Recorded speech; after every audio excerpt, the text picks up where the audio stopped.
I'm not saying I'm going to rule the world or I'm going to change the world, but I guarantee that I will spark the brain that will change the world, and that's our job. You have to make it. Chill.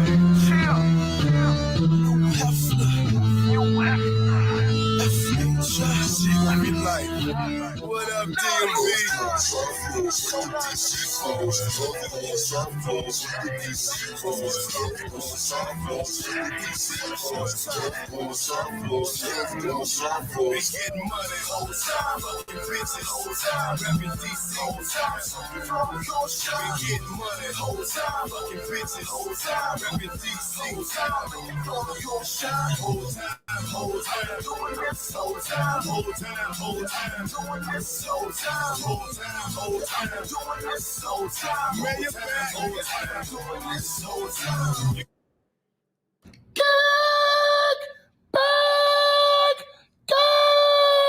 Like a Tribe Called Quest. You say the whole thing.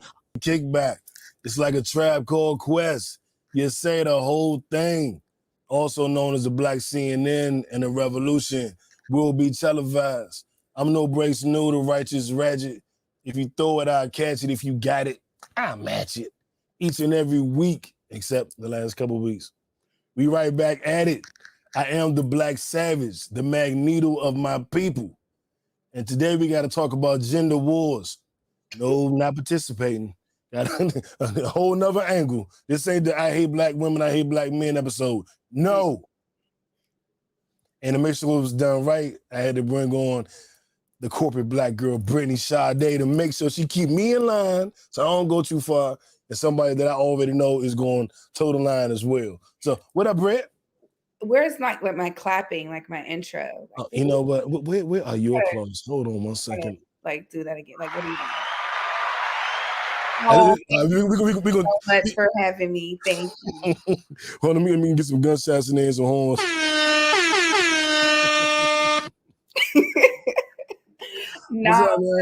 What's up? Ain't too much. You know I'm gonna keep you in line, but I'm gonna also keep it real. So exactly. Matter of fact, while I'm getting everybody that's watching us live situated, can you tell the good people who let's say they never saw us before, never saw this podcast, never saw you, you tell them who you are, what you know, I can say what you bring to the table. They're gonna get them like, well, you asked a black woman what she bring to the table. I'm not doing that. But just give me an idea of who you are and what's going on, and give me about 30 seconds to get everybody situated. I had to talk about myself for 30 seconds. Let's see. Hey, y'all. I'm Brittany Sade, the corporate black girl. Who I am is not what I do. So since you asked me like who I am a lover. I love to see people win. I'm friendly, but not your friend. So like I'll smile and talk or whatever to like anybody and everybody, but I don't really let people in like that. Sometimes people don't really know how to take me, but you know what I'm saying? I just help people with financial education. I'm an advocate of financial literacy. I'm also an advocate of self-love and professional and personal growth. And yeah. Did you get it? Yeah, okay. And well, it's actually not easy for me to talk about myself. Like I'll answer a question all day, but when people are like, so tell me about yourself, I'll be like, I got to get better with that. You would think I would be good at it as much as I do this, but. Right. Oh, I got a question for you. I bet you have no damn idea. Okay, so you came on the podcast maybe the first time right before 2020, I think. So maybe 2019, if I'm correct. And you came back on probably yearly, and you've been a part of the pod for the last year. Do you remember how we met? Any clue? Is this like a trick question? Like, do you know? Oh, I know. I do know. But it's so obscure. It's so obscure. I'm like, it's no way she know. I don't know. All right, was boom. it like a Facebook group or something? It was the Facebook group. Facebook group. Yeah, it hasn't been one or two. I've only been in 2 Facebook groups. Damn. Well, then, yeah, I guess it was one of those two. Yeah, because I don't really, I'm not really, I'm not a big Facebooker. Yeah, and that's interesting to know because of when I met you, how I met you, to see you not really. Well, you on Instagram, but you're definitely not I'm on Facebook. actually more active on Twitter. Yeah. I would agree. Twitter, I love Twitter. Twitter is like my favorite social media app. Oh, we got what up, cuz? My little cuz watching. She say she's so pretty. Oh, thank Oh. you. I can't see the comments, y'all, so Nu is gonna have to read them to me. Yeah, no worries. I've been tasked with reading things to people a lot. Apparently, I have a nice voice. We'll say that for another day. But I've been asked to read every damn thing. But guys, this is going to be, I think, a monumentous episode. I think it's about time.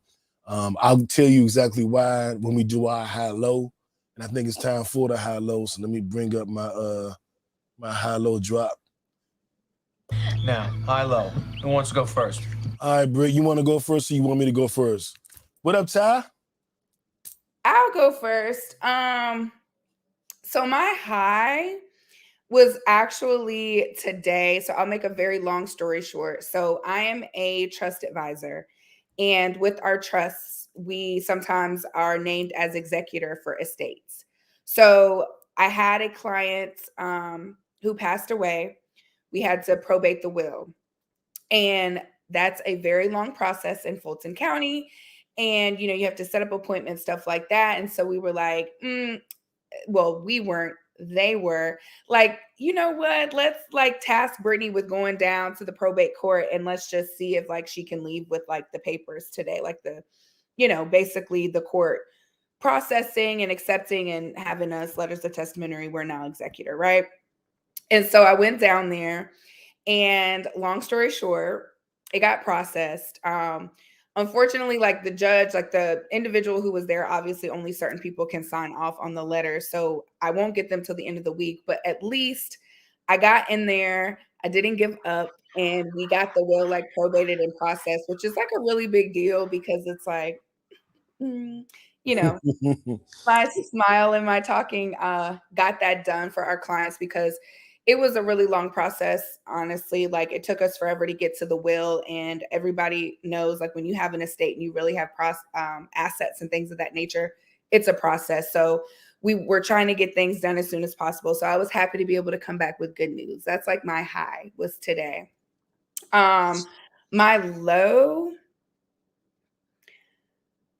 I mean, the only thing I can say would have been last week, and the fact that, like, I got in a car accident. Somebody rear-ended me while I was stopped on Piedmont. So having to go through going to the chiropractor and physical therapy and dealing with that is very annoying and kind of overwhelming because I have to talk to so many people and repeat myself so many times. But honestly, I really haven't had a lot of lows in a while because I really just try to find like the positive in everything and just be able to say like it could always be worse. Like when I take myself out of it, especially if I don't have control of it, it could always be worse. So I just look at it like we just got to keep this shit moving. Facts, no breaks. You know what I'm saying? That's exactly what that is.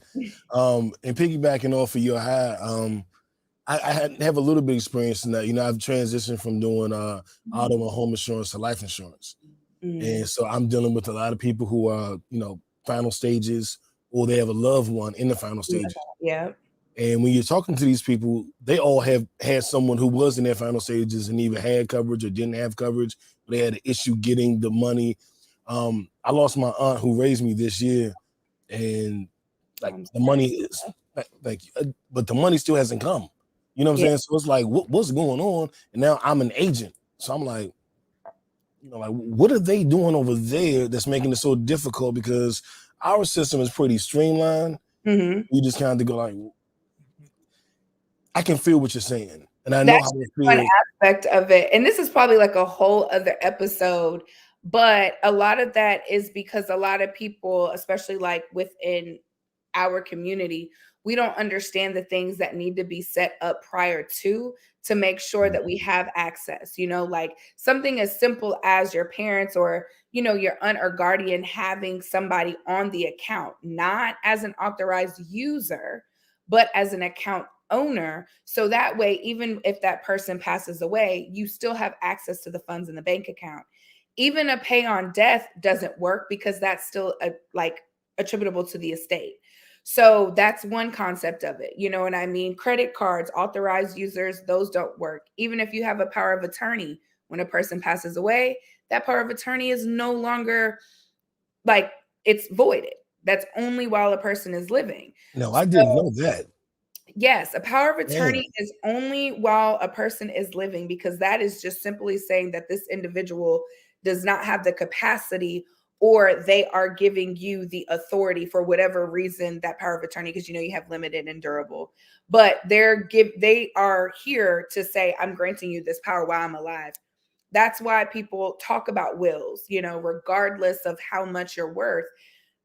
Healthcare directives, you know what I mean? Like, it's important to have all of those things. And even when people talk about trust, they're like, well, if I have a trust, I don't need a will. Well, if everything that you own is not titled in the name of that trust, yes, you do. And a lot of times people don't put all of their belongings in a trust. You know what I mean? Like, we all have assets. A bank account is an asset. Yeah. A home is an asset, even if it's, you know, residential, that'll still have to go through probate. So when I say I'm an advocate for, you know, financial education, it's not just about trust, or it's not just about an immense amount of wealth. It's about like taking care of your business. So sorry to go on a tangent. We're going to reel it back in, but a lot of the issues that we have is because we don't know. Ladies and gentlemen, the corporate black girl. And you know what, though? We should do an episode just on financial literacy. If I can get you... No, I'm down for that. Hell yeah. I can get you and my bro, Eric Clay, who got me switched over to life insurance. He was a manager of a bank, financial analyst for 15, 20 years before he got into life insurance exclusively. If I can get y'all two on an episode talking, man, I just shut the fuck up and be like, yep. Tell him, Britt. Yeah, tell him, Eric. Tell him, yeah. That would be a good episode. Yeah, that would be fun. And educational, man. Getting this information to our people. For sure. Because I didn't realize, like, I always do hashtag no more fish fries for life insurance, of course. And you'd be surprised how many people, like, this is their reality. It is the GoFundMe. It is the fish fry. And they don't even know what I call people, say, do you have coverage? And they're like, no. Like, ma'am, you're 75. Yeah. You know how much it's going to be now? Yeah. Like, you never thought about it? Enough. You know what I mean? Like, you have to make sure you have enough life insurance, depending on what what your responsibilities are. So, and what your goals are. And just if you know, in the next 20 years, funerals are estimated to be $19.6 thousand. So that's pretty much $20,000 you need to have for a funeral if you're going to die within the next, 20, 25 years. That would, plus, because life insurance is a way to create wealth. And what people don't understand is generational wealth has to start from somewhere. So you may not necessarily be that individual that sees it, right? But if you have a certain amount of a policy, whatever your responsibilities, expenses, funeral expenses are, plus you can set up your next generation to be able to generate that wealth, whether it be through investing or businesses. So that's also something else. And it's not that expensive. It's not that expensive to carry $1 million policy. Like, it's really not. Facts, especially if you start young. Right. Or you could get your kid, if you got your kid a policy when they were born, by the time they're 18, if they go to college route, they would have enough money to go to college, at least start it. Or they would have enough money to start a business if the college isn't their route. Because I don't think everybody need to go to college no more. I stopped thinking that. But well, yeah, I mean, and that's why you start talking about like those, because now you know that like 529 plans can, if I'm not mistaken, they can roll into like IRAs now. I have to read more into that, but I shouldn't have said that without knowing for sure. But there's a lot that you can do with like 529 plans now if your child doesn't go to school, or you can at least change the beneficiary. So I might not have said that correctly, but I know for a fact you can change the beneficiary. All right, so we're going to do some research, and I promise I'm going to get Brittany and Eric on the episode, and we're gonna figure it all out, and we'll give that information to you for free because that's what we do. So, having said that, let me give you my hello. I feel like I didn't do an episode this week. Did I do one last week? I think it's been like 2-3 weeks. Really quickly, I'll go through my low. I don't want to spend a lot of time on it, but I do want to let you know what my low was. So this has been a crazy year for me. Like I mentioned earlier, that I lost my aunt that raised me, essentially my mother, from age 11. She was my godmother, my mother's sister. My mother passed when I was 11. She took over, and I just lost her this year in March. That's why I was gone. Took the first break, and I was gone for 2 months in D.C. And then when I came back to Georgia, I wasn't in Atlanta. I was in Warner Robins in Macon. And I just got back to Atlanta this month. Matter of fact, round of applause for making it back to Atlanta. Because it has been a crazy year for me, man. There's like, Aunt Joyce. Aunt Joyce is, come say goodbye. I just dropped everything. Fuck it, I'm gone. Didn't care about job, apartment, nothing. Like, I'm gone. And it's been a journey to get back to this place. I also reconnected with a lot of my family down in Macon. So my whole father's side of the family is there. I didn't have much of a relationship with them until a few years ago, but it was like we saw each other like 2 times. Yeah. That's not a relationship.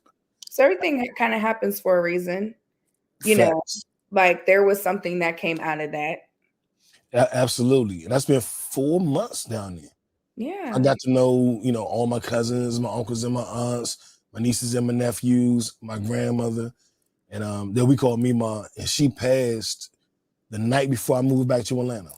Oh my goodness. So You got to spend time with her. Huh? Where she passed. You got to spend like real time. Yes. And she's the reason I came back, because I wasn't really associated with that side of the family. And my cousin called me with her on the phone. It was like, "You coming down here to visit?" Like, no. Hold on real quick. Somebody want to talk to you. And gave the phone to my 90-year-old grandmother. And I'm like, Aww. "Hey, are you going to come see me?" "Yes, ma'am." "Are you coming? Will you come this week?" "Yes, ma'am." "All right, I'll see you." I love it. Right. And I just showed up because, like, how am I tell her no? She's 90 years old. What am I saying?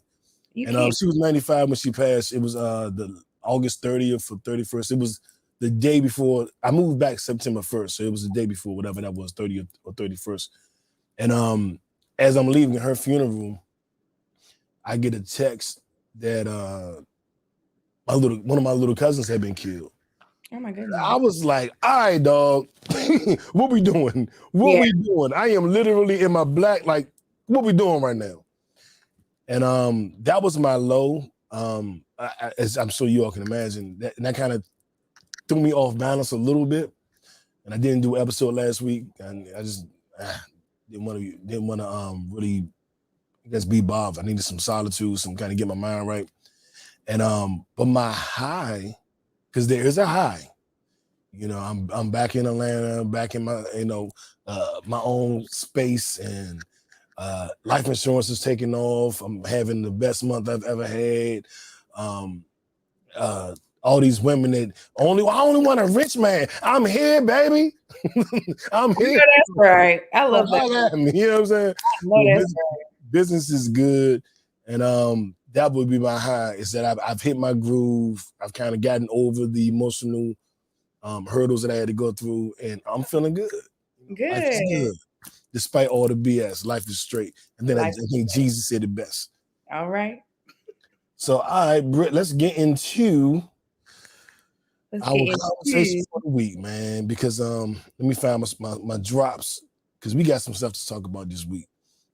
And I hope you guys listen. I hope you listen with an open mind and an open heart. And just follow the episode. Just follow us as we go through this journey. My left stroke just went viral. All right, our viral story of the week. Tyler Perry did an interview where he was speaking. Well, he did a segment where he spoke to Black women. And his message to Black women was... Well, he was speaking with Crystal Renee. Oh, Crystal Renee. Okay, well, break it down. He was speaking with Crystal Renee. She has a podcast, I believe that she's calling it. I think it's Keep It Positive, Sweetie, or something along those lines. It's a really good episode. It's very, very, actually, I want to get it correct, but I believe it's called Keep It Positive, Sweetie with Crystal Renee. And, Crystal Renee actually worked with Tyler Perry. She was on Sisters, also on Fatima. And now she has this podcast that's like very, very positive for men and women, where she talks about certain things and having like that open mind and really getting like deep with it. So I want to give her credit. That is where Tyler Perry made his statements and what he was talking about. Sorry to cut you off. Oh, no, please do. I told you she gonna keep me straight this episode. I told y'all that already. So in that episode, which I haven't seen the whole thing yet, so I got to keep it 100. But what I saw that went viral was the part of the conversation where he was saying that women should want a man that can meet them at their worth, WORTH, not worse, WORSE. And so many people misinterpreted that. Meet you at your worth. So if he can treat you how you want to be treated, love you how you want to be loved, show up for you in the ways that are healthy, physically, mentally, emotionally, spiritually, maybe he doesn't financially. And in that regard, we shouldn't put so much emphasis on what a man makes. So if he can pay the light bill and the gas bill, but he shows up in every other way, that is still a quality man. That is still a good man. If he loves you for you, y'all have a good time, but you have to pay the mortgage, that doesn't make him any lesser of a man. And if more women would look for the true values of what a relationship should be comprised of, instead of money, it would be a lot less angry women, or, because, and I'm not here to get on the ladies. I see the flaws in the men too. I'm gonna talk about that. I'm not on either side. I hate the gender war. I wish I consider not dating. I'm not gonna date until this shit over with, till this war is over. Until they stop this war, I'm just gonna chill over here, or I'll have my fun. I don't know that I can take anybody serious in the midst of a damn war. And that's what it is. But he said that, and it immediately brought out it triggered a lot of people. And it brought out, I think, knee-jerk responses. Why do we have to settle? Why do we have to settle? Why do we have to settle? And he need to shut the fuck up and all that. That's what the sisters were saying. And I agree with Tyler to a point. If the man shows up for you in all of those ways, that is a good man. But I'm not mad at you if that's just not the good man for you. You know what I'm saying? He don't have to be the man for you. But I think looking at him as he's not a good man is just kind of, I think that's lame. But if he's not the good man that you want, that's fine. But at the same time, you have to be realistic in what you're looking for. And before I go into that, Brittany, I want to get your thoughts on what he said before I even go into that. Okay, so the clip itself, I didn't watch the full episode, so just the clip. So I don't know if he went into more detail, if there was more context to it. But based off of what he said, I agree with him. The only thing that I will say is that, like, yes, a lot of women, especially Black women now, we are becoming the breadwinners, right? And so having a man that, because I feel like your worth should not be solely, the only thing that is based on finances as far as worth is net worth, right? So who you are as a person, your worth should not always be financial. I absolutely agree with that. The only thing that I would say as far as men and some Black men are concerned, because I'll never say all, right? There are very good Black men out here. And to your point, just because you are a good man does not necessarily make you the man for me. So I do appreciate you saying that. But I also just want to highlight that if you speak to a lot of women who make significantly more than a man, even if she doesn't have an issue with it, it becomes an issue for that man. Not in all cases, but in a lot of cases. And so that's one thing that we kind of have to say, like Tyler said, if he is secure enough, a big if he is secure enough, because sometimes men will become your haters when they see if you're steadily, thriving or whatever. And it may not even be on purpose, because people do it, unintentionally with their own friends and in different relationships where You're striving, you're making the money, you're able to take care of everything. He may have to ask you for something that may not be good for the ego. And so that is something a lot of times that if men can't see their own worth outside of finance, like, let's be very clear. A lot of the reason why women put a lot of worth on finances is because a lot of men, that's the only thing they show up with. So Talk to him. you know what I mean? So yes, if you have something to offer me beyond what you make, absolutely, we can talk.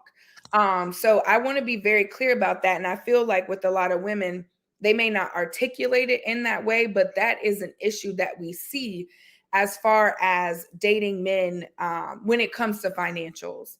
A lot of times men lead with their money.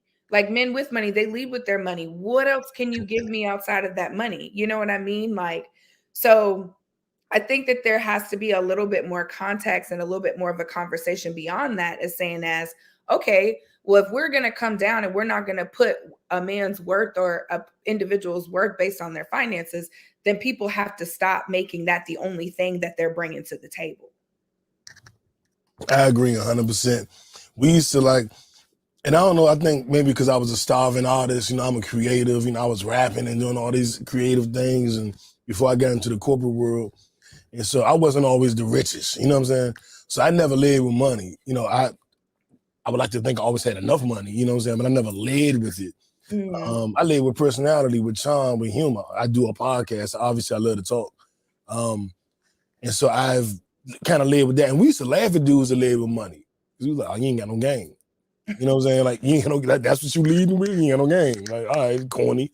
But I know that works. I mean, it definitely works. I've never chosen to do that. But I mean, I guess your game is your game. You know what I'm saying? If I wasn't beautiful and funny and charming, I might have to leave with money. You know, I don't know. But everybody different. But I will say, I remember to kind of validate what you're saying, because I heard you and it resonated with me for a very specific reason. I was dating a young lady and she made, it wasn't, let me see. I think she made like 40 or 50,000 a year more than me. She was in a different bracket. You know what I'm saying? I was about to say it's given different tax bracket, but yeah, it definitely was. And she was talking to me about, she puts in a lot of extra hours at work. And so she's getting all this extra money. Like, I'm gonna make this amount, you know, this year. I'm really on pace. I'm gonna make this. And I was like, that's what's up. Like, get that shit with the fuck. And then she's kind of caught herself and was like, oh wow, I'm not used to that. Yeah. Well, first she was nervous, like, oh shit. That accidentally came out. I didn't really want to say that to him. And she was like, that doesn't, like, you cool with that? And I was like, hell yeah, make that money. I need me a boo with making that kind of money. Shit, make that money. And then we was laughing and joking. And then she just looked at me. And the look she gave me, I ain't gonna lie to you, I told her that shit. I was like, you look like, and if any older people are watching, sorry. But I was like, you want to suck my dick right now. Like, what's that look? Like, why are you looking at me like that? And she was like, I do. Like, let me tell you about, and she told me about previous situations. I was like, oh, niggas be acting like that? Yeah. Like, I do want to be the breadwinner. I ain't gonna lie to you. Like, I do. Like, I mean, as a man, you're taught to take care, you know, of your family, and that take care, because that's what we were used to seeing, right? Grandpa, dad, great grandpa, they went out, they made the money regardless of how much it was, and grandma took care of whatever was inside the house. So a lot of being that protector and taking care of your family is associated with finances, period. you know, the irony is, like I told you, I reconnected with my family. My father wasn't in my house. When I moved in with my aunt, she was balling. Like, I used to tell people I was the Fresh Prince of Bel-Air. I went from the hood to my aunt's house. And she had a man, I guess, at times, but she was balling. Like, my aunt had bread. Like, well, now I understand that to be middle class. But from where I came from, it felt like she was rich to me. She wasn't Fresh Prince of Bel-Air for real. She was middle class black woman in DC. But that was rich compared to everything I knew. And I'm used to women being, bosses and owning their homes and making all this money. And my aunt drove cross country. She took off work the whole summer and drove cross country with her best friend to go to every little city and state to experience the world. I'm used to, that was my example of what a woman is. So a woman making some good money, it don't diminish me. You know what I'm saying? Like Yeah. because money isn't all I bring to the table. I Right. bring a lot more. So her having a certain amount of money, just good for you. Shit. You know what I'm saying? Like, what's the issue? But I do know what you're saying is true. I've heard it. Women have told me to my face that men don't always like men. That ain't everybody. Right. You say that. That ain't. That's So not everybody. Yeah, exactly. I get it. But I wonder how many of those women, you know what I think? And you tell me what you think. I think men and women are reversing their roles. I think women are becoming fuckboys, and I think men are becoming bad bitches. I think men want to be chased and pursued, and I'm the prize. And I think women want to be like, yeah, I make all this bread. You should fuck with me because I got this and I'm doing this. I was at a Christmas party, and a young lady said, she bragged to us all night about how much more money. I think, have I told the story to you before? I know I told the story before. All right, so I did the store version. I make all this money, I make more money than all the men, da-da-da. And then she was like, all the men that make more money, as much or more than her, don't act right. And I was like, they don't want you. Because the thing you think you bring to the table is your money. But don't no man care about your money. You got to bring something to the table that attracts them. Right. I think a lot of people fail to do that. I know dudes that I'm like, dog, she's dressed a little nicer, and so you keep your hair cut and keep this and that. That's what women like. And it's like, she should like me for me. And I'm like, oh my, dog, that's not how the world works. She's not going to get to know who you are if she's not attracted to you. Exactly. That ain't how the world works. Nobody going to like you just for you. You don't have to change, but you can become better. You know what I'm saying? Like, God damn. You know what I'm saying? Better. Yeah, I like that. I always say that. You don't have to change, but you should want to be better. You should not be the same person that you were years ago. But I will agree to an extent. I guess I would say it more as like more men are wanting to be appreciated now or get cookies for bare minimum. And women are more so in survivor mode. So I definitely feel like the roles have switched, but I feel like it brings out a difference. Like so obviously there are women who lead with, I've got this degree and I make this much money and I do this, this, this, this, and this. Mm-hmm. Great, girl. Like, kudos to you, but that doesn't necessarily make you the best suitor alone, right? And so I agree with that, but I also feel like there are a different demographic of women who are just in survival mode. Like, men are doing the bare minimum, if that, you're getting to a point where like, is this really what I have to settle for? They dropping D off, but not really, this whole thing with, oh, well, we're not making as much. Black women are making more. Like, you've got to understand, Black women have to be more understanding now that Black men probably aren't going to make as much as them. So men are kind of sort of taking advantage of that. Because at the end of the day, it's like, okay, you may have aspirations to be a rapper, but like, easy on the rappers. Easy on the rappers. Not too much on the rappers. No. I'm not going in, but there is nothing against working until you pop off. Like, you want to have this persona so bad that you're against working, but you have no income. I am taking care of the household, supporting you in your dream, and you're still cheating, you're still being disrespectful, you're still blah, blah, blah, blah, blah. So a lot of women are in a place of like, yeah, we are tired. We're tired of being disrespected. So yeah, we are about to puff our chest up and be like, yo, bro, you've been disrespecting me, so now I'm about to disrespect you. Not saying it's right, but that's what's starting to happen. And so now it's like, well, the Black women aren't in their, feminine energy. We're losing, the essence of femininity. And it's like, if you're with somebody that you feel safe with, that you feel protected with, finances aside, you will be in your feminine energy regardless if you're pulling your card out your wallet or not. So that's what I think it more so is. I think that both sides have to take accountability for their part in it in order for it to get better. God damn it, where my round of applause at? I ain't playing with these people. We're not playing with you. Like, you just got to be real with yourself. You know, there are certain women that got to tighten up, and there are men that's got to tighten up. But I had said it before. Men, when it comes to men, especially in Atlanta, me and my girl was just talking about this. They have more of the pickings. There are more successfully good women to the ratio of men, and especially who date women. So, you know, we've got to also understand that as well. And so if you have a man that has 12 women and he's got 7 women that are good suitors, he can pick his one or two to say, okay, I'm going to deal with these 2 because the other 5 or 6, they not going. So I'm going to deal with the women, you know what I'm saying, who are bending or who aren't holding me up to a certain standard, and I'm going to just be there. So there's no reason for him to do any better.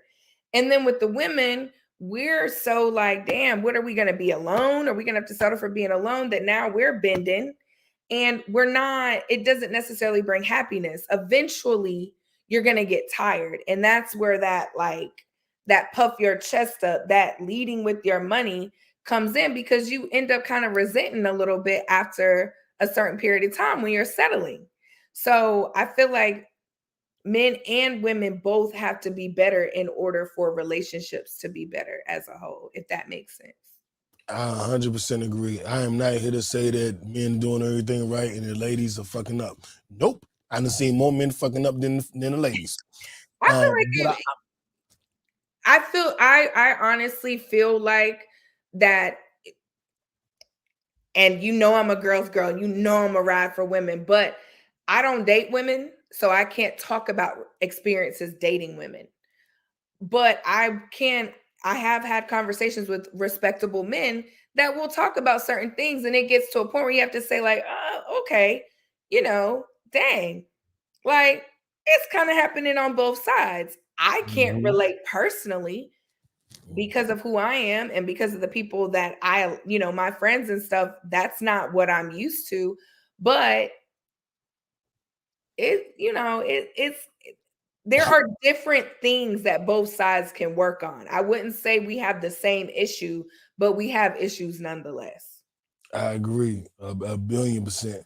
And I want to introduce, and this is why I think Kevin Samuels was hated so much. Now, I'm not the expert on him because he did a show teaching women how to get dates. That doesn't interest me. And no disrespect, but I'm not interested in that show. I don't give a fuck about you helping women to get dates. I don't give a fuck if they can't get dates. You know what I'm saying? Yeah. It just wasn't interesting. I just feel the only thing I will say about Kevin Samuels is I'm not going to necessarily say, and I did not watch him enough, but from what I've seen, I'm not going to necessarily say, and I'm sorry to cut you off, I'm not going to necessarily say what he was saying was wrong, but what I will say is that the type of women that he chose to give advice to weren't women like me. Like I sometimes I wonder, like, okay, would he have sat down and had a conversation with me to help me determine why I'm single? Like, if you listen to and no disrespect to those women, I'm trying to be like easy with my words, because no disrespect, but like, according to what he said, I'm a high value woman. So what's my issue? Right. And Brittany, I never heard him talk to high value women and explain to them what they could work on. It was always, you know what I mean? What's the girl from Love and Hip Hop? Tommy went on. Yeah. And he didn't know who she was, but he said he didn't, but he knew how she looked and what she said and how who she said she was and what she said she was, and he was like, well, shit, yeah, They should be knocking down your door. You know what I'm saying? He gave her a quote unquote A+ rating. You know what I'm saying? I was just about to tell you take another sip because we going in. You ain't got to miss your words here. This is a Pod Named Kickback. This our show. Say what the fuck you want. But no, but you know how I am, especially when it comes to my ladies. I don't be trying to. Yeah. You know me. Facts, I'll never try to do that intentionally. Facts. If I make you feel uncomfortable, if my light shining too bright, that I can't help. But I ain't never gonna do it intentionally. Right. Let's be clear. And I feel you on that. But I think with me, because I feel everything you was just saying, but I think the difference is where I get off the train, it's gotta be like, it's like Darwinism. It's like, come on, man. Like it is kind of is what it is. Like, you're not gonna. I think that if it's starting to become almost funny, it's starting to become women are like, I want a man that makes 100,000 a year. And then it's like, but he makes 99. No, I want 100,000. It's like, all right, dog, you being silly. Like you're silly. You know what I'm saying? Like this is comical now. Yeah, some of this stuff is definitely like it done gone far left. I don't pay so much attention to it anymore because I've always said this, like at the end of the day, how I feel is how I feel, how you feel is how you feel. There's no cookie cutter. You can't tell a person what they want in a romantic partner. And the only thing you can do is one, stick to the rivers and lakes that you're used to, and two, the Nile rivers you're used to, baby. Hey, stick with me. Look, and two, deal with somebody who has the same values and views as you, because there are women out here who may not make a dime. They want to be put up and they want a man that's making 300K plus. And there's a man out there that is taking care of a woman who feels that way and he is very happy. So I always say, as ridiculous as we may think certain things are, there is more than likely someone out there for you, and you find that person, and I wish you the very best. And it just is what it is. But I don't like the fact that everybody tries to put their views off as though it's supposed to be like the standard ways of dating. And it's like, no, you know what I'm saying? Like, I'm not going. So I agree. And shout out Jay. Jay's the #1 kickback in North America. You always tuned in. He said, what's up to you, Brittany? And shout out my man Lamar. Said first time catching the show live and he is digging the commentary. My man. So all right, I'm gonna say this. Then we're gonna switch gears. Then we're gonna switch gears. But you know what our agenda is. Damn, I just forgot what I was gonna say. Oh, my bad.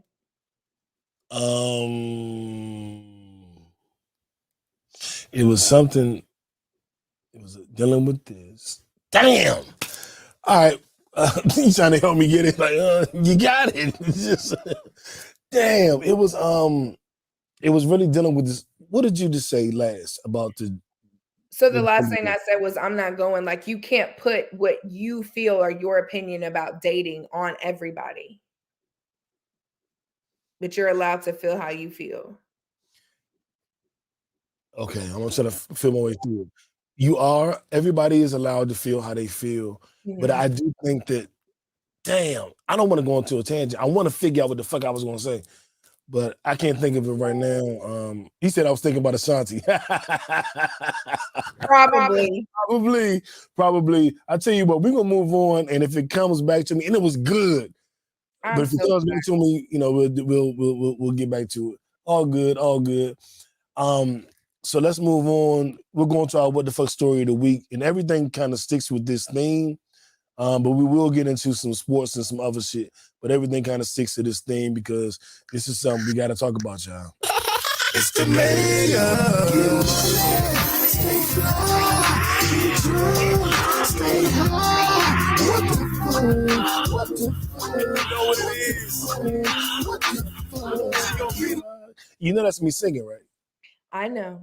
But I know by now. There was one episode where I was like, that's you? But yeah, I know now. So our what the fuck story of the week.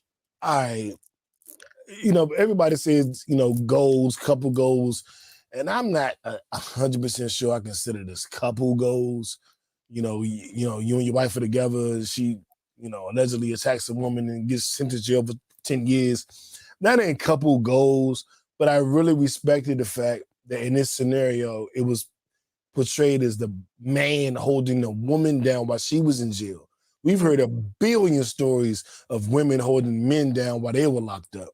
But it is few and far between that be like, oh, that black man held that black woman down while she was in jail. And we got like... That's why it was couple goals, to your point. Okay. See what I mean? Yes. Like, it was something that we had never seen before. So everybody was invested in it, honestly. You're right. I'm just sick of the kickbackers. Yeah, she cute as a motherfucker too. Yeah, not too much on Brittany. Not too much on Brittany. Don't be a hater. Don't be a hater. Thank y'all so much. I appreciate that. If they think I'm cute, let them think I'm cute. I can't see the comments, but thank y'all. So make sure you let them know I'm not one of them. Thank y'all. I really can't see what anybody. No. Brittany, real youngin. She real. Like, she ain't on no sedity shit. She could be. Cause I ain't gonna. Don't let me stop. I will brag on Brittany. Don't let me tell you about Brittany. Brittany be whatever the fuck she wanna be, but she cool as a motherfucker. You know what I'm saying? So straight like that, and I stamped that. But she's definitely not a Remy Ma. After this man that held you down while you was in jail for a decade, you get out of jail and you go fuck with the help. You got a whole battle rap scene and you start fucking the help, the hired help. What movie was that? Where she was like, I don't fuck it. Oh, it was Scarface. And Tony was trying to get it. Frank's wife was played by Michelle Pfeiffer. And she was like, Tony, I don't fuck the help. Well, apparently Remy does. Actually, allegedly. I don't even want to put that on Remy jacket because we technically don't know. So I'm joking and I'm playing, but I don't want to put that on Remy jacket in real life because I know what it feels like to be accused of cheating and you ain't even do nothing. And you like, right. I done lost whole relationships and I ain't even cheat. I'm like, I ain't do nothing. Like, you just made this up in your mind. And if any women are wondering about anytime somebody shows the sign of insecurity, I run. Because I lost a whole relationship over some shit I didn't even do from insecurity. But, that's neither here nor there. But back to Remy and Papoose. I'll say this. I want to comment about what you just said so bad, but No. Scratch everything. Comment. So you said the sign of insecurity, you run. But there's a difference between somebody being insecure in themselves and somebody being insecure in their situation with you. So first, you have to assess whether or not you really did do something to cause an insecurity within your situation before you run and accuse somebody of just simply being insecure. But we're going to move on. No, you're right. But I would think you would pay me the compliment of being using discernment in those situations that I would know what I'm saying. Pay me that compliment. And start with the lip gloss, because now you got, don't be a hater, new, she is cute. You got the ladies championing you now. Yes, I got the ladies. I love it. But you know Sean Ward? Yeah. He said she decent at best. Okay. That's my man. He a jokester. He playing. Hey, listen, everybody's entitled to their opinion. He just teasing. He a good dude. He just teasing. What else, Sean? Appreciate you tuning in. Bergen just said, what you drinking, Britt? Oh, it's just sparkling water. And then he said, show her some love. We ain't gonna keep showing her no love. You know what, y'all? I'm tired of this. Don't none of y'all fellas come on here saying I look good. Don't be coming on here saying she look good. Pause. But yeah, still, what are you saying? Anyway, so I'm gonna let you get your comments in about Remy. I love Remy. So I don't want to think anything bad about Remy, to be honest. Like, I love Remy. So I don't want to think nothing bad. And I want to think this awesome BS. But I ain't gonna lie, it ain't looking like BS. Okay. So again, no one knows what's going on. So I'm definitely I do not make comments about something I don't know the facts on. So we'll speak hypothetically. Right. Let's say that she is talking to this man now. Who said that she cheated on her husband with him? And everybody is saying it. huh? Everybody's saying it. No, what I'm saying is that just because like people separate. Like Tiana and Iman. And it's none of anybody's business. So the fact that even if let's just say she really is dating this man, who is to say that she cheated on her husband with him is what I'm saying. And who's to say that Pap is completely innocent? Like, regardless of whatever really happened, we don't know what happened before we started seeing Remy Ma with this man. All right, hold up, bro. I gotta stop you right here. So when we found out that Jay-Z cheated on Beyonce, did you have that same energy? We don't know what Beyonce could have done. Did you have the same energy?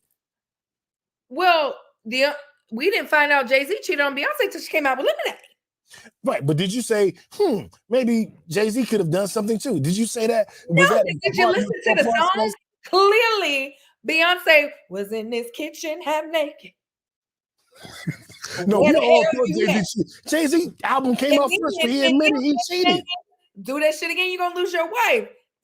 Clearly, the album before Lemonade, at home being a faithful wife. There is a difference. The album before Lemonade that Jay-Z put out was 444, and he confessed his quote-unquote sins. Nobody ever said, what did Beyonce do?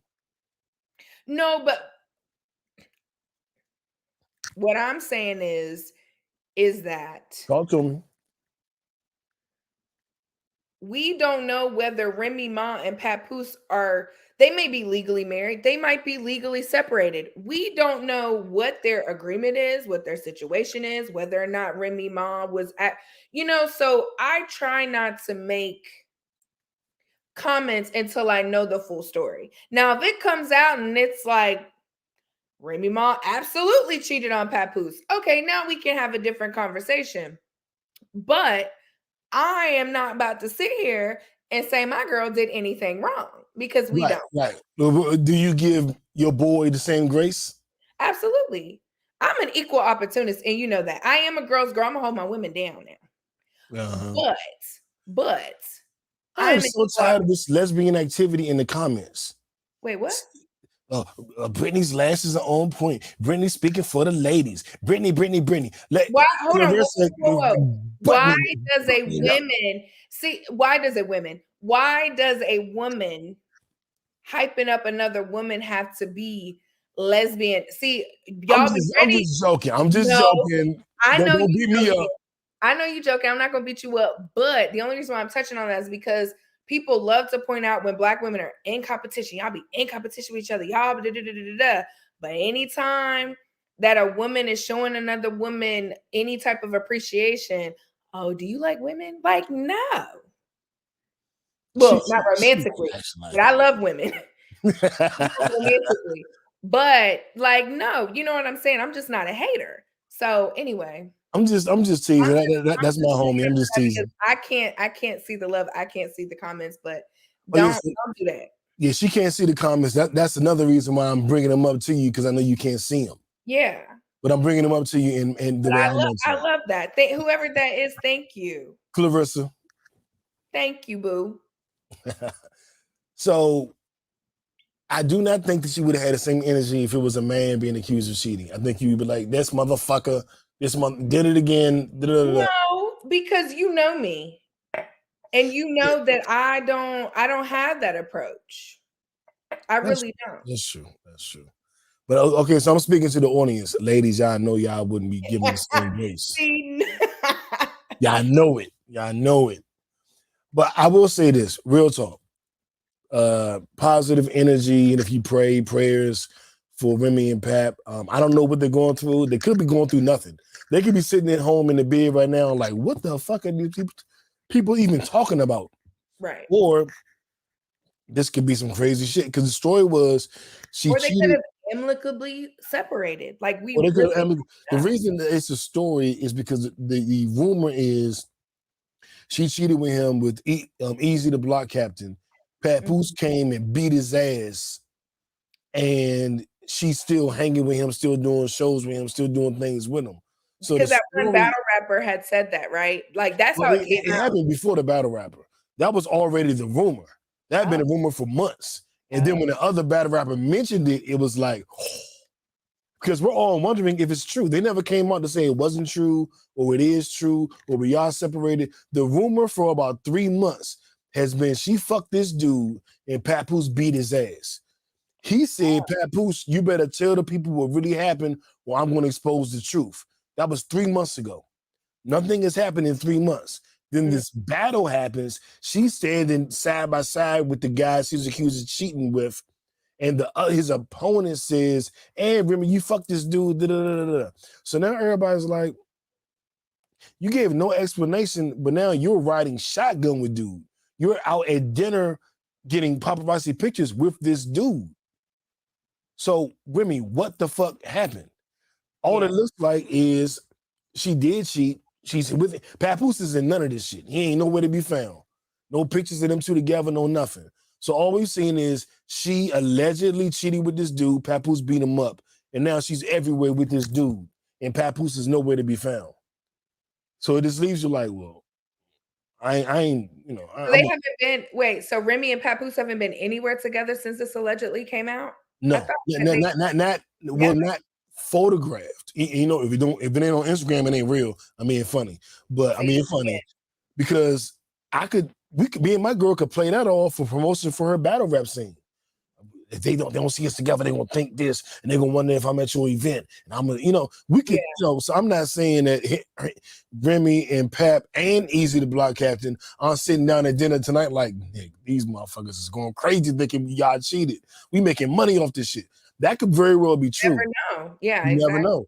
But what we do know is if it isn't true, they aren't doing much to dispel the rumors. And they're actually fanning the fire a little bit. So what are you supposed to, I can't sit back and go, I'm only going to believe what I think they may think that they're not saying in their minds. Like, I can just go by what I see. You know what I'm saying? And that's what a bunch of people are doing right now, is they're just trying to go off of what they're seeing. And there is that thing, right? You say something, oh, why are you being so defensive and angry? It must be true. You don't say something, oh, you have nothing to say. It must be true. Honestly, I would personally rather be quiet and let people spawn off whatever they want to say, because at the end of the day, publicity is publicity. There's no such thing as bad publicity unless you literally are doing something, completely messed up. In this case, Papooses name is back out. Somebody had just said he was at met up with Busta Rhymes or something like that. And we haven't really heard much about Papoose lately. Now they're recording him to show that he's not with Remy. They're recording Remy, in other places. So I'm the type of person where if I make money off of people, off of being acknowledged and noticed and whatever, yeah, I'm gonna let y'all talk. Y'all can say whatever you want to say, whether it's true or not. So, I get what you're saying, but for me, I can't comment on something I don't know. I just can't. I feel you. Well, you can comment on it. You just can't make a definitive statement. You know what I'm saying? You know what I mean? Well, me personally, I can't really comment because I don't know the facts. So the only thing I could do is try to come up with something, but then it's like, what the hell? Like, we don't know what's going on. Well, my comments are in absence of facts. My comments are, we don't know the facts, but look at this. You know what I'm saying? You don't have to make a definitive statement. Sure. You know what you see. To your point, you've been in a situation like that before, and it's like, wait, what is going on? Like, what are you talking about?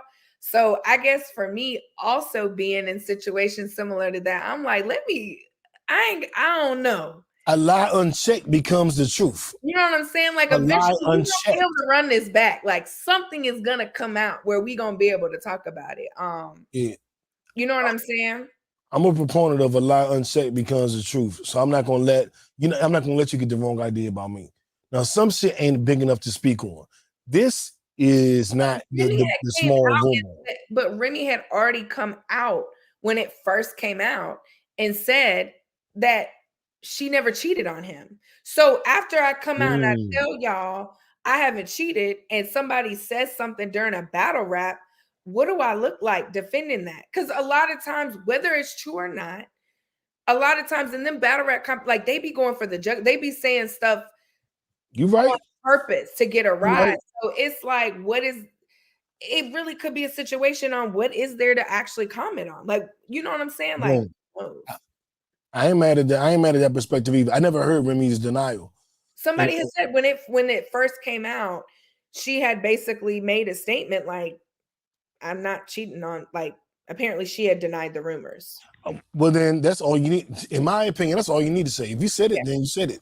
Now, the fucked up part is the blogs and everybody else ain't picked that part up. They ain't promote that part. So well, no, that's how I had read it in a blog. Well, I didn't. It didn't make it to me. It didn't get to me. Remy, make sure all your shit get to me. I have to do like a little something. You know what I'm saying? Let me see if I can find some. But Remy, we number one in Angola. Make sure your shit get to me, or the people in Angola ain't gonna know. To me, Remy, me. But having said that, we're gonna move right along. Prayers and positive energy to Papoose and Remy. We don't want nothing bad for them. Like, I really love them though. So dumb. You are really dumb. For real. Y'all gonna stop fucking with my man. Back up off my man. My man is my one of my favorite football players of all time. I am a Dallas Cowboy. We won 2 rings in a row, lost in year 3 to him. And in year 4, he came to us to help us get over the hump. And then we won another ring. One of my favorite players of all time.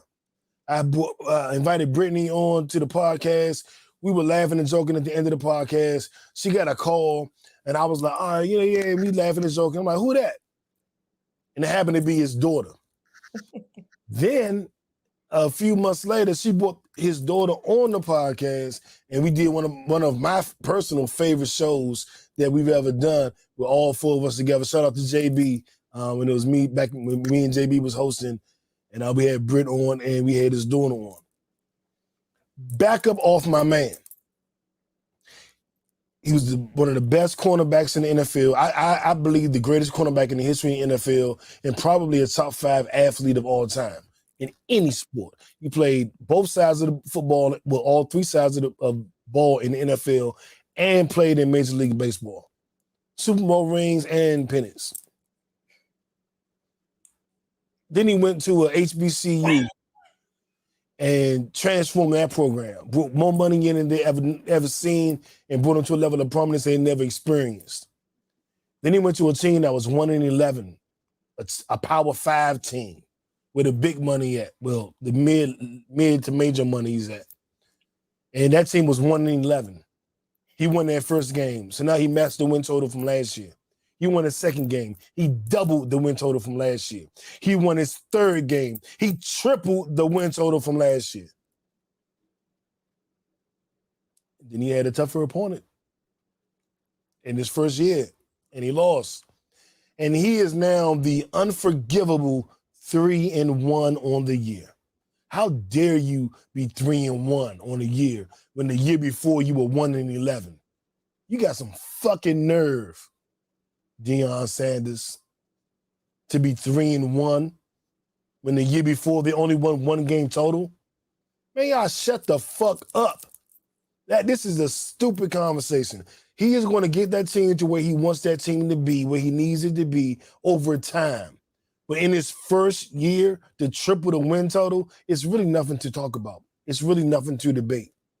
And I mentioned his daughter. Shout out to DeAndre. That's Brittany, homie. And introduced her to me and to the podcast. And I feel like I'm part of the family. I'm like, don't you talk about DeAndre daddy. Don't you talk about her daddy. But I think y'all silly for clowning, trying to clown Prime. I think that's some goofy shit. I think it's disrespectful. And I think if you black and you rooting against him, you just a fucking loser, man. I understand some of the rich white people that we got to keep our system straight. The white man needs to be the coach, and we need to get your goofiness and your doofiness. But if you black and you're like, I'm tired of hearing about Dion. He ain't done nothing for you. I'm tired of hearing. You a fucking doof. And I've been on Facebook. I try not to do it. I try to be better. But I've been on Facebook arguing with niggas like, you a clown ass nigga, bitch ass nigga. How the fuck you hate on Dion? Try not to do that. But I do think that's some clown shit. And I think we should be clapping for him, applauding him for what he's accomplished, as opposed to pointing out the flaws. Nobody who knows anything about college football, and I'm not the college football expert. I love basketball and NFL. I grew up in D.C. We ain't had no college football team. What's the D.C. college football team you know about? Audience. Oh, I was about to say. Yeah, I know you don't know, because we don't have one. So the answer is no. There's no Washington, D.C. Bulldogs. There's no Washington, D.C. Jaguars. There's no Washington, D.C. Buffaloes. We don't have college football in D.C. Yeah, see, I'm from North Carolina, so we got heavy D word. Well, so that was my little rant about supporting my mans and them. But Brittany, I want to turn it over to you because you're a woman. I know you're probably well versed in this because of your connection to the whole thing. But what do you think about this? Well, I guess the media hate, but I'm very curious to know what you think about just the average black person on the street hate. Like, what the fuck is that? So I feel like a lot of times as Black people, we really do have to support each other. But I also feel like if, let's say, Mr. Sanders was not a Black man and a Black person had something to say, it wouldn't cause this much. So I'll say that people are allowed to have their own opinion. So Black people talking about a Black man, I don't really know about that. Now, in general, right, as far as the hate against him in general, I feel like it's unnecessary. I do feel like people who could presumably Uh-oh. Let me take off my glasses so I can see what you're trying to say. They presumably be haters. I caught myself fumbling that word. I said, oh, don't do it. You know what Coach Sanders would do to you for fumbling that word? Don't fumble. I'm not, and I'm going to correct myself because, I'll correct myself like I correct other people. But I feel like there's a lot more pressure on him. One, obviously, when he made the switch, right? Mm-hmm. There's a lot more pressure on him to be perfect and et cetera, et cetera. People also have to understand that there was an injury, right? On the team. Travis Hunter, the wide receiver, and he played cornerback. Right? Right. So, we've got some injuries. He's coming into this program, and he's essentially, to your point, he's kind of getting these boys together. I feel like if it's kind of like that win or lose. Because of who he is, we're watching, there's a certain level of respect, but also there's always going to be a certain demographic or fan base who are putting pressure, who are hating, who are expecting him to do things that, at the end of the day, he's just coaching these boys. But what I will say is that beyond him being a legend, beyond him being, someone who has studied the game and understands it, this man is a real mentor. And he has a group of boys that respect him, probably more than any of these boys would respect another coach. There's exceptions to every rule, but we have to understand, if you took a poll of who would want to be coached by Deion Sanders, I'm pretty sure there would be more athletes that would say him. And so he is, to your point, at a certain point, these boys are about to be untouchable. They want to win for him. They want to play for him. He's not just teaching them about football. He is really grooming these boys to be men. And I really appreciate what he does. You know what I'm saying? Outside of football, like how they have those clips of what they're teaching people he's bringing in to really inspire these boys. So I feel like people have to really understand Mr. Sanders, like from who this man is in general, and stop putting all that pressure and, you know, that hate from, oh, he left this HBCU for the money and he's doing this and he's doing that. And it's just like, one, you have to respect a person and their career decisions. You know, that's just like anybody leaving a job for more money or for an opportunity to, you know, do more. This man is still a father. You know what I mean? He still has to take care of himself and his family. So I feel like at the end of the day, it's really not necessary or fair. So I'll get off my high horse because I do have respect for Mr. Sanders. And I think he's doing a great job. And I think that eventually the team is really gonna like show that. Facts. I won't get into the comments. Berger say, he told him, you better get me now because it's the worst they're going to be. That's a fact. His first year is going to be his worst year. That I would agree with that. And so that's all facts right there. And that's our people for you. I agree. And he shouted out my alma mater, Howard University in Maryland, the Maryland Terrapins. Now, the Maryland Terrapins and Howard have not been historically good football programs. So when I say you don't have anybody to root for, I mean you don't have anybody good to root for. Nobody that's in the national conversation. I remember when Howard had Walker, I forget his first name. He was the little brother of an NFL quarterback. That was an exciting time for HU. Maryland now is 3-0, and they have a black head coach. So right now, that might be something, you know, that you really root for. But like back in the day, like we weren't rooting for the Maryland Terrapins. They were sorry. I think they had Ralph Friedgen. They were good for like 2 years, my whole childhood. Like, you know what I'm saying? I'm 47 now. That was good when I was 14 and 15. And, you know, we weren't rooting for them, Burger. Cut it out. You're Cut 47? Huh? You're 47, you say? Yes, ma'am. For real? Yes, You ma'am. look good for your age. I didn't know that. You. You're welcome. I'm sorry. Keep going. No, that's a compliment. Okay, cool. All right, cool. Well, thank you. Just say thank you and move on. Okay. All right. So me and Brittany will be on a date at the ESPYs when Deion wins his award for Coach of the Year. Look out for me and Brittany at the ESPYs, y'all.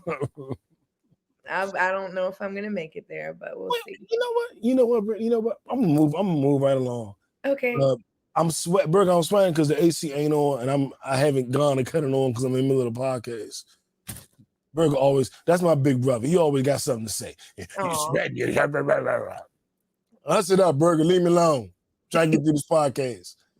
But and moving right along. So yeah, stop hating on Deion, man. Y'all cut the Bama shit out. But I do want to get into our Nipsey Hussle Award because this is great. This is something I've wanted to talk about in detail for a minute and haven't really talked about it in length. And we can keep all up all night, so I'm not going to go into too much detail, but I'm definitely going to tell you my experience. And I'm getting into our Nipsey Hussle Award. Rest in peace, Nip. If it's sports, if it's fashion, if it's music, if it's hustling, whatever, you're on a marathon, you know. So. And who has been on their marathon the last 3 years in Las Vegas? The Super Bowl will be in Las Vegas next year. If you were going to Las Vegas and to see a performance, who would you think of? Let me think. Besides Bruno Mars, it would be Usher. Usher, baby. And for the record, I did go to see Usher in his residency in Vegas the first year. And it was lit. I didn't even realize how much of an Usher fan I actually was. Like, for the record, I thought about this the other day because Glue, his song Glue, is my favorite song of My favorite songs of 2023 are Glue by Usher, Float by Janelle Monáe, and Snooze by SZA. But Glue was my favorite song of the year. And my favorite song last year or year before last was Bad Habits by Usher. I'm like, damn, Usher might be my favorite singer. I used to always say it was The Dream, but I think it's Usher now. So Usher's going to be performing for the Super Bowl next year. in Las Vegas live. His residency was lit. I posted videos. Matter of fact, I'll post some more videos tonight from when I was there.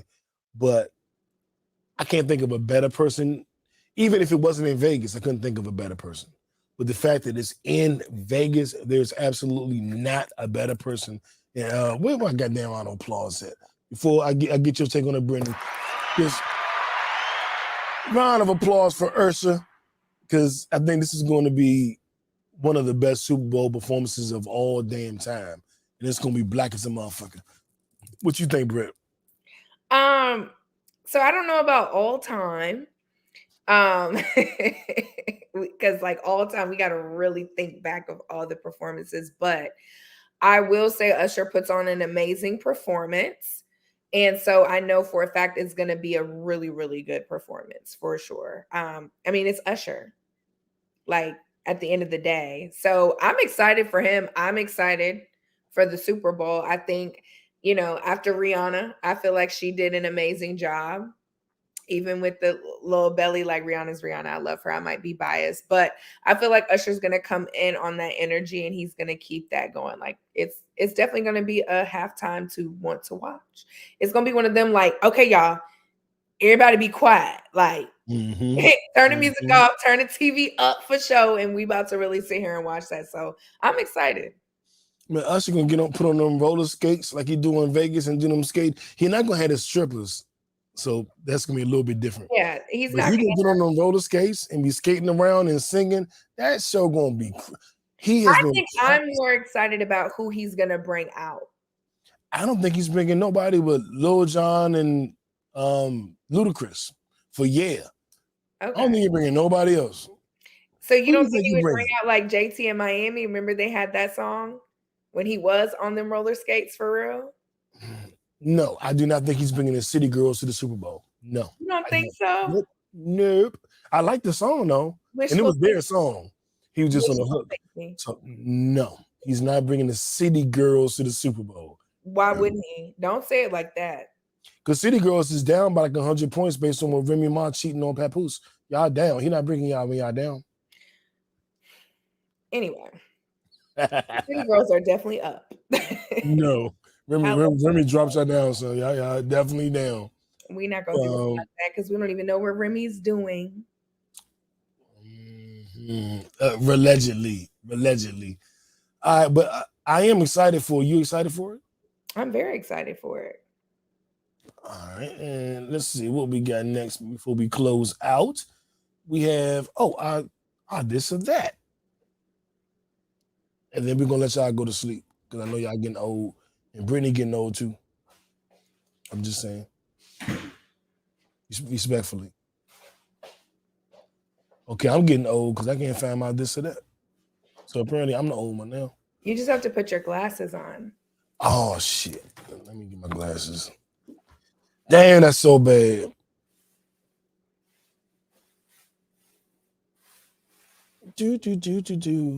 And everybody tune in. The show is live every Wednesday, 9 p.m. on YouTube and on Facebook. If you want to watch us live and comment and have your comments read online during the podcast. If you want to just listen to it the next day, you can always go to any place where you get your podcast, a Pod Named Kickback. And if you want to watch it, you can watch it on YouTube. You can see what I got on. You can see what Brittany got on. You can see whatever my guests got on. You can see what location we're in.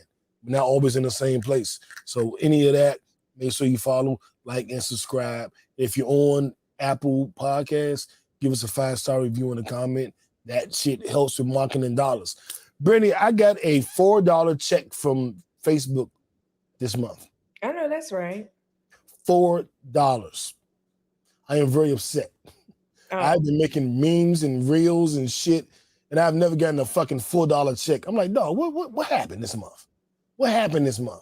Yeah. Facebook at least good for a couple hundred. I got a $4 check. So you got a check. Well, yeah. But kickbackers, I expect y'all to be on my Facebook page and boosting up the numbers. I can't do no more $4 checks from damn Facebook. Get out of here. But you can get with this. I learned from YouTube blocking up my money for samples. So this or that. What do you think? Holding on when you should let go? Well, I can't say when you should let go because, of course, that's the answer. Holding on or letting go. What is your preference in these situations? Knowing when to let go. We got Jeezy and Jeannie Mai. We got Tiana and Iman. Oh, they've thrown Travis Kelce and Kayla into it now that he's allegedly dating Taylor Swift. It is just a whole bunch of knowing when to let go and knowing when to hold on, Brittany. I'm gonna pose it to you this way. Do you know when to let go? Do you know when to hold on? And how do you know? I think that now that I'm a little bit older and I realize like what's important and what's not to me, what my deal breakers are, I'm a little bit better. I would say with What? holding on. I'm probably a little bit quicker to let it go, only because my peace of mind is just such a priority. That if you mess with that, like I've always felt like, actually, I've been saying this for a very long time, but there's nothing better than a peace of mind and a perfect pH balance. And so I've always felt like, and I'm not necessarily saying you give me something, but I've always felt like if you're capable of throwing either one of them off, period, for whoever I'm talking to, you not for me. Yeah, So, I rock with that. but now that I'm getting older and I'm realizing like what's really important, what fight is worth fighting, right? What's really worth standing on, what's really worth bringing up. I think I'm more so leaning towards learning when to like hold on rather than let it go, because I'm quick cut it off. Yeah, it ain't nothing that cuts a bitch off. Okay. It ain't nothing. And I don't want to get morbid. The quickest way, I lost my mother when I was 11. So a girlfriend is like, dog, I lost my mother. Like, Yeah. fuck, you know what I'm saying? Now, not to fake, because I've been hurt before. I've been devastated after a breakup. Let me not paint that fake ass picture. But what I'm saying is, overall, in my mind, I can rationalize and I can get through it, even though I'm hurt. I can get through it because I'm like, I lost the most important person to me twice. Rest in peace, Aunt Joyce. I did it twice. Like, what we doing here? But I think it's important to know when to let go. And I think I suffer kind of from what you suffer from. Like not letting go to or treating relationships frivolously. You know what I'm saying? It is nothing to detach myself because of what I've had to detach from before. Yeah. And I wonder sometimes, am I doing too much? I had a homegirl tell me the other day, yeah, you doing too much. You ain't showing no grace. You supposed to talk to them and you try to get to understand. I'm like, man, if they coming to me fucked up, then you gotta come to me healed. I'm coming healed. I went to therapy. I did the work. I'm healed. I don't know. I don't know about giving people grace, because yes, you definitely have to come healed to a situation. You can't come into a situation looking for somebody else to do something that only you can do for yourself. And that goes for happiness too. The minute that somebody tells me, they're looking to me to make them happy or what have you, that's a red flag for me, because the only thing I can do is compliment you. You look to anybody to give, to make you happy or to give you something that you can only give yourself. You're setting yourself up to be disappointed every time. So I would lean more towards what you're saying, if based on what you just said. Like, yeah, there is a certain level of healed that you have to be in order to move on in a relationship. There's always going to be those triggers we have to get past, but you can't go into a situation with the trauma. I can deal with the trigger. We can talk about it. I can work on not triggering you, but that trauma, I can't heal you from that. Facts. And you said it better than I said. I'm about to steal your shit because you said it better than I did. But the real talk. But I'm just like, man, Yeah, no, I'm not. Nah. I've been there, done that, and I've really tried. And I'm like, this is an impossible task. Like, I'll never be able to live up to your expectation of making you happy. Like that is impossible. Yeah. That's And so dependent. I agree. And I've said the same thing. Some women have disagreed with me and they thought I was dismissive and almost like I didn't care. But I'm like, I just care. I have done it. I tried to do it. I know that I can't do it. I know that I won't be successful. Yeah. You know what I'm saying? If you haven't healed from your past traumas, and another thing, like maybe this is like you gotta have a 6-figure salary, but you gotta come to me healed. You gotta come to me having done some therapy, having done some work. And if you slip up or whatever you want to call it, then we can see that you're on the path of progression, but you had a moment. Because we're always healing from something, right?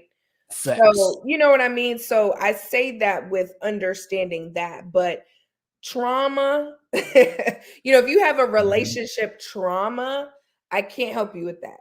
We can work. I don't want to hear what the last nigga did. I'm not the last nigga. Yeah. You know what I'm saying? You've got it. Yeah, exactly. Everybody deserves a clean sheet. And I had to learn that myself. So I'm not just speaking from holier than thou. Like I've been there and tried to move on too soon and it didn't work out because I was tripping. Yeah, and I've had the bit of run of that and held on to it and then got fucked over trying to heal somebody myself. Like, I'm not a therapist. Right. That's the thing I learned. I'm not a therapist. Yeah. So you haven't healed and handled this shit, I don't have the tools to help you. I can tell you what my therapist told me. You know what I'm saying? Maybe you'll do the work. Maybe you all are won't. two different people. You know what I'm saying? You have exactly. So yeah, I definitely, that's why I was like, I might have to lean with you on that one.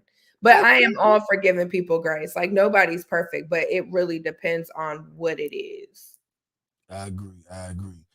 Kickbackers, I want to thank y'all for tuning in tonight. I know the show has been a little sporadic this year. I think if you listen to the beginning, you'll know why it was so sporadic this year. But we still had some of the biggest numbers. September, August. August was our biggest month ever. Most successful month, streamed in most countries, more higher top 10 positions, daily downloads, all of that was amazing. And then September came and I stopped doing episodes. That's dumb today. But life got in the way, you know what I'm saying? Well, shout out to my cousin Diana, just tuned in. But I want to say, I want to thank you for being patient. I've been doing this show for 11 years. First years, it was just DC people. Remember, I wish I could get some people in Atlanta to listen. I live in Atlanta now. Nobody in Atlanta. My demographic was like 85% DC, 2% Atlanta, 1% Russia. What the fuck kind of demographic is that? And but now, you know what though? That's straight because a lot of people will say that people from their hometown or where they're from don't support them the way that people. So a lot of times people have the opposite. You know what I'm saying? So there's a lot to be said that the people that, from your hometown or whatever, like repping and supporting you. So a lot of the comments are from DC right now. Yeah. But right now, the biggest demographic is Atlanta. And I know I made a conscious effort with Georgia. I made a conscious effort to I got to get Georgia. And it worked. And I thank you for that. I thank JB. I thank Get Fit with Jack. I think J. Lou. I think Mel. It's too many people to thank.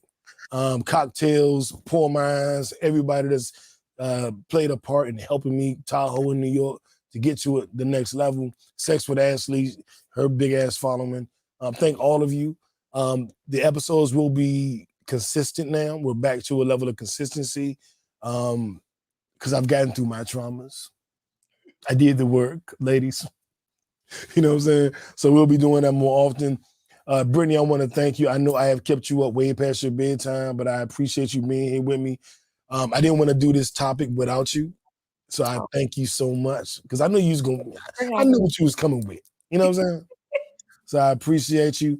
And I want to encourage you guys to, again, go to Apple and give us 5 stars. Go to YouTube, it's No Breaks New channel and subscribe and just, get those notifications, get those alerts and be a part of the conversation as we move forward. This was a quote unquote gender wars episode, but there was no war. This is all about peace and resolution and moving forward and getting beyond this bullshit. Yes. So, Brittany, before we get out of here, I want you to tell them where they can find you, where they can follow you. Because Brittany been out here doing her thing. I think she cheated on the podcast. I saw her on another podcast. Oh, we cheating? Okay, Remy. Brittany Ma, you cheating on the podcast? First of all, I'm Cardi B on this podcast features thing. You know what I'm saying? Like, no flicks, but people like to hear what your girl has to say. So I love like giving my perspective on different things, and it's also kind of cool to not always talk about finance. So I appreciate you, of course, and I am Brittany Sade, BrittAnISade on Instagram and Twitter, and BrittanySade.com. BrittanySade.com is my website where I have my blog, Corporate Black Girl. So. All right, so make sure y'all follow Brittany. She'll be here. We do this about once a month, so she'll be back. Don't worry, don't fret. She'll be back. But while she's gone, if you want to see her, because everybody thinks she's the most beautiful thing, according to these comments, if you want to look at her, follow her, Brittany Sade on IG, and go like all her pictures. Brittany, you got to put a picture of us on your page so when people go to it, they can like see me too. I'm trying to find a wife, Brittany. I'm trying to find a wife. Well, we have to take like a good picture and you have to use it as like a cover for one of your clips from this. That's a bet. Yeah, we can do that. Bet. Boom. So again, thank y'all for tuning in. If we were playing cards right now, I would be like, Uno. I'm out.